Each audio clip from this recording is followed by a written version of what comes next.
Other than gaganapin yung kick-off namin sa Philippine Arena, talagang sobrang engrande na ito kasi gustong-gusto talaga namin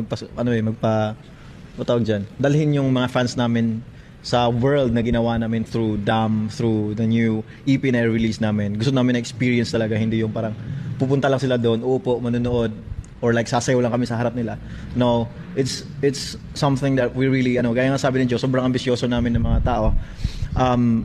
But for us, it's not a bad thing naman eh. Parang, we just want the best for our fans and gusto namin nila ma-experience yung, kumbaga parang unforgettable eh. Wow, napanood ko yung SB19. Grabe yung legacy na iniwan nila. So gusto namin na maging ganun sa paningin nila kahit lumaki sila or sa mga anak nila in the future. Parang idol ko yan, yung SB19 na yan. Kaya yun yung gusto namin maano nila.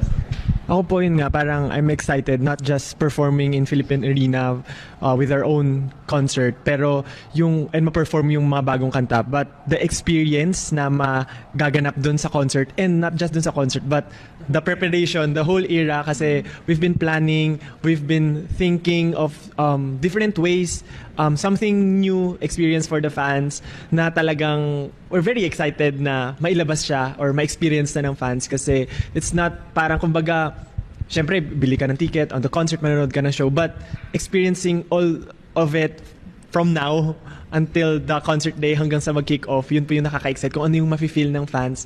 And I'm even also excited sa mga mistakes na kung dito sa plano namin kasi it's something new eh. Hindi pa namin siya na-try before. So most likely magkakaroon kami ng struggles, magkakaroon ng success. So I'm excited sa parang ano yung magiging resulta. Maganda ba talaga itong mga bago nating plano? Is it going to be very successful? Is it magiging helpful or what? Ayun po, nakaka-excite yung result. So it's the journey talaga. yes. That's so exciting. Pablo, sa Philippine Arena, what can you expect sa world tour? Dagdag ko lang sa sinabi na kasi ito po, dun sa kanta namin na yung tatatak lang na rin sa lyrics. Anong pakiramdam? So para sa akin, for something to be unforgettable, kailangan mong maramdaman. Yung pakiramdam na iiwan sa inyo.